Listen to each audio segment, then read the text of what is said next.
Hola, ¿cómo estás? Hoy te quiero hablar desde mi experiencia, mi perspectiva y la construcción que he hecho en base a todos los conocimientos que tengo sobre la identificación de las emociones. Te voy a hablar desde la vieja perspectiva o desde el viejo paradigma o desde el paradigma actual de cómo se identifican las emociones y te voy a traer la propuesta o hacia dónde sería más saludable llevar la gestión o la identificación de nuestras emociones, que es como lo estoy trabajando en mis clases de yoga.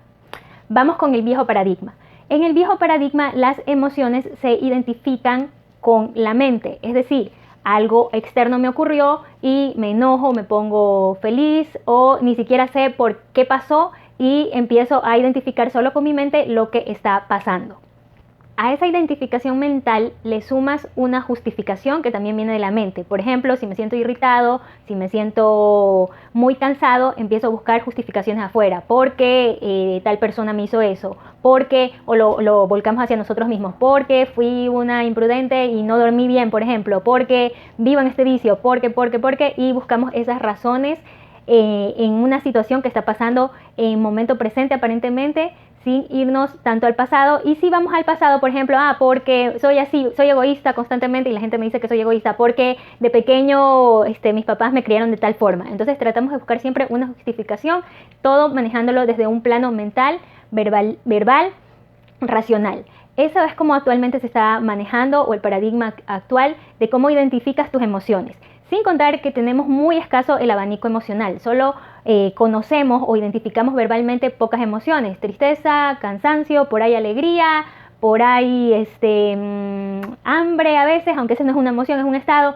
Pero para de contar, o sea, apenas poquitos, sin irnos a un abanico más grande, que puedo estar eufórico, que puedo estar ansioso, que puedo estar cansado, que puedo estar sin sentido, que es un estado que pocas veces reconocemos y es en el que nos encontramos algunas partes de nuestras semanas, algunos puntos de nuestra vida, que es ese estado de incertidumbre que no sabemos qué va a pasar, sin embargo no lo tenemos identificado, no lo conocemos a nivel emocional y a nivel mental. Viejo paradigma. El nuevo paradigma te invita a que empieces a identificar y a sentir tus emociones con el cuerpo, a identificarlas dónde estás antes que irte a una razón mental, antes que deambular por las historias de tu mente. También el nuevo paradigma te invita a que observes que tus miedos no son tuyos, tus miedos son heredados. Sí, aparentemente hay una situación de miedo, qué sé yo, ahora a perder mi trabajo, pero esa emoción o ese miedo es ancestral porque puede que haya una historia de esta vida o una historia en el árbol familiar de ambos, papá o mamá, que hace que tú estés con ese temor constante, por ejemplo, a perder una estabilidad laboral. Una vez que entendemos eso, que los miedos no son realmente nuestros, sino que han sido aprendidos, empezar a conectarlos con el cuerpo. Eso no quiere decir que va a desaparecer una razón lógica o que no la vamos a encontrar o que no es necesaria una terapia psicológica donde tú necesites verbalizar. Simplemente esta nueva forma de abordar o de identificar tus emociones te pide que no te enredes en los discursos mentales, sino que bajes la emocionalidad a diferentes puntos del cuerpo para que empieces a liberar y le facilites a la inteligencia del cuerpo y de la memoria que está en una parte de nuestra mente para encontrar la razón raíz a ese estado emocional y no lo repitas con tanta intensidad, y si vuelven situaciones similares las sepas gestionar de mejor forma y sean saltadas o sean trascendidas más rápido que en ese constante de ¿por qué tengo miedo? ¿Por qué soy egoísta? ¿Porque me hicieron esto de chiquito? ¿Porque me pasó esto de grande? ¿Porque en el colegio me trataron mal? Y ya, solo encontraste la justificación, pero no le diste una canalización, que la forma más sana es a través del cuerpo. Y te lo voy a explicar con un ejemplo. Me ocurría que cuando tenía una cantidad suficiente de dinero y yo podía cubrir mis gastos mensuales y me quedaba un poco, tenía miedo constante que se me acabara.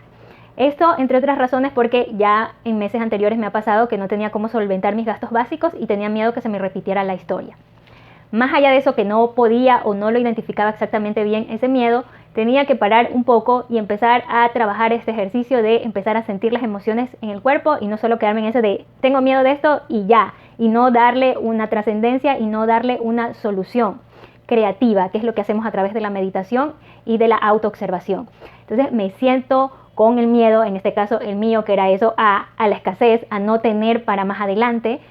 y lo identifico en una parte del cuerpo. En este caso casi siempre se van a alojar en lo que es la zona de arriba, lo que es el chakra corazón, o las zonas de abajo. A veces sí hay molestias en dolores de cabeza, a veces sí hay molestias en los brazos, en las muñecas, en las rodillas, pero casi siempre se van a alojar en estas zonas. Identificar qué zona del cuerpo me está doliendo y ahí enviar la respiración y empezar a observar qué palabras salen, porque hay que completar la historia. A veces creemos que es solo miedo y no nos ponemos más detallistas en miedo a qué, porque hay muchas maneras o hay muchas cosas a las que podemos tenerle miedo. ¿Miedo a qué? Miedo a que me golpeen, miedo a que me rechacen, miedo a que me boten.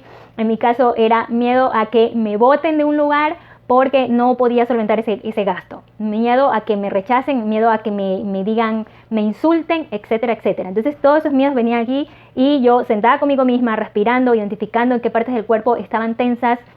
En mi caso suelen ser la espalda atrás, a veces el estómago, a veces como esta semana que se me suben los hombros y tengo que bajarlos. Entonces respirando eso puedo ir más hacia el fondo y ya las respuestas empiezan a salir. Quizás no en ese momento de la respiración, pero sí más adelante. ¿En qué? En formas muy sutiles, o con una conversación o a través de los sueños.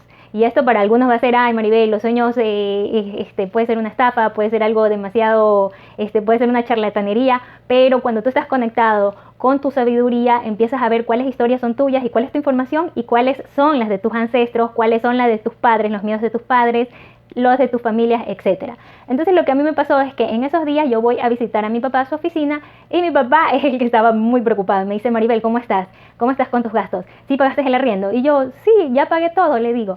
Y él me dice, ah, ya, qué bueno, porque cuando nosotros estábamos jóvenes, me contó la historia de cuando él estaba pequeño y mi abuelo arrendaba y se atrasaban en el arriendo, el señor que les alquilaba los trataba mal, los insultaba porque se atrasaban en el pago. Entonces mi papá tenía ese miedo constante y yo lo estaba reflejando. Entonces para mí fue guau, porque nunca pedí esa respuesta, nunca busqué, digamos, darle esa explicación. Sabía que había un miedo allí, que era ese miedo al rechazo, que me insulten, a que me traten mal por no pagar algo a tiempo, pero nunca pensé que estuviera conectada directamente con el árbol de mi padre, con una historia de mi padre y que mi papi viviera con ese miedo y que su hija no lo pase.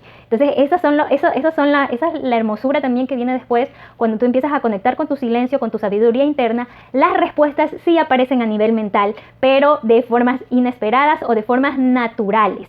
No se quedan las cosas sin respuesta si no es a través de sueños. También tengo otras historias acerca de esto sobre mi árbol femenino, en cambio, pero quería ilustrarte esta respuesta para que hoy más que nunca conectemos con nuestro silencio, con esas sensaciones incómodas para el cuerpo, de angustia, de ansiedad, de desesperación, sobre todo por cómo está la energía. Estamos en unos eclipses escorpianos, estamos con una energía escorpiana que no es mala, a mí me parece bellísima, si la sabes manejar. La energía de Escorpio es la energía del psicólogo, la energía que va hasta la punta, hasta lo profundo, para transformar todas esas fobias, miedos, pánicos, obsesiones en talentos, en creatividad.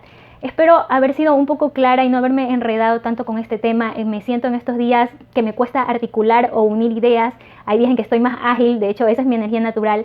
Pero ahora quería dejarte esto, compartírtelo desde donde estoy, desde cómo me siento, para que tal vez te pueda generar preguntas a ti y empieces a hacer esa práctica más tuya de sentarte contigo unos momentos a preguntarte realmente cómo te sientes, y si la frase o la emoción o la sensación que vienen no es agradable, no le tengas miedo, sino que te permita sentirla, identificarla en alguna parte del cuerpo y dejar que fluya, que se respire y se vaya. Lo mismo con llorar, lo mismo con algún grito silencioso que quieras dar. Bueno, eso ya lo vamos profundizando en los ejercicios en clases, por eso me encanta mucho el trabajo del cuerpo a nivel terapéutico, pero no quería dejarte con esto por si vas a tener una semana un poco conflictiva o tú eres el tranquilo y observas que la gente a tu alrededor, los mismos niños son los que más sienten esta energía. Los niños se ponen más alborotados porque estamos entrando a una luna llena en Escorpio, entonces se pueden alborotar y tú no sabes, o los animales, etcétera. Entonces vamos a relajarnos, a buscar nuestro equilibrio, a buscar esas tensiones. Recuerden que si es con los niños están leyendo, los niños son esponjas. Entonces los niños solo te están haciendo un espejo. Si tienes niños pequeños,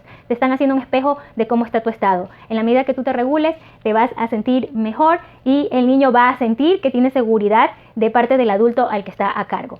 Esas son mis recomendaciones. Te envío un abrazo fuerte y tranquilo, que este tipo de energías nos ayudan a depurar para sacar talentos y poder ir por la vida más ligeros, pero el permiso te lo das tú. Yo solo te doy las ideas, yo o todos los canales que tú veas similares te damos las ideas.